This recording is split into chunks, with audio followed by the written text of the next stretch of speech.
Crowds wave flags, gold carriages shine sunlight, catches the royal crest. Everywhere you look there is wealth. But behind the beauty lies a question as old as the crown itself. Where does the king get his money? The man who rules by tradition lives in castles worth hundreds of millions. He travels in golden coaches and signs papers on diamond-inlaid desks. But how much of that belongs to him, and how much belongs to the people he serves? This is the untold story of how one crown survives in a world built on money. In modern times, the royal family is funded by something called the sovereign grant. It is money provided each year by the government to support the official duties of the monarch, but it does not come from taxes directly. It comes from the profits of the crown estate. The crown estate is a massive business empire made of farmland, offices, coastlines, and even the seabed. It earns billions for the country every year, and a small part of those profits, around £130 million this year, is returned to the royal family. That money pays for palace repairs, royal staff, and travel for official events. It is the business budget of the monarchy, not the king's private spending. Every pound is recorded, every expense reviewed. A system meant to balance tradition with transparency. Away from public funds there lies the Duchy of Lancaster, a private estate that has belonged to the monarch since the 14th century. It includes farmland castles, commercial properties, and rural villages spread across England and Wales.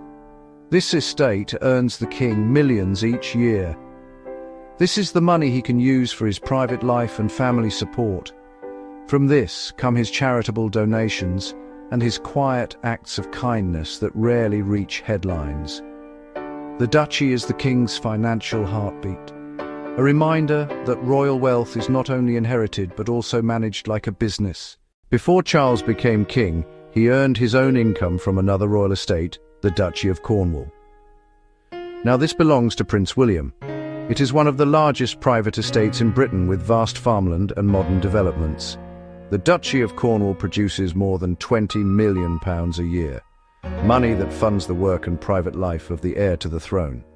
It teaches the next king how to manage wealth with responsibility, how to rule not only through tradition but through good business. Beyond the estates lie the personal fortunes of the royal family. Balmoral Castle and Sandringham House are privately owned by the Windsors, not by the state.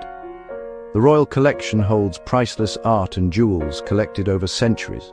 Then there is the inheritance from Queen Elizabeth II, a legacy of hundreds of millions, built from personal investments. While these assets are private, they are also symbolic. They represent a family that has turned history itself into heritage. Experts estimate that the combined royal fortune could exceed £20 billion when lands, jewels, and trusts are counted. It is a wealth that stretches across generations. But to the king it is not simply money, it is duty wrapped in gold. With great wealth comes great scrutiny. Critics argue that in times of economic hardship, the monarchy should live more modestly.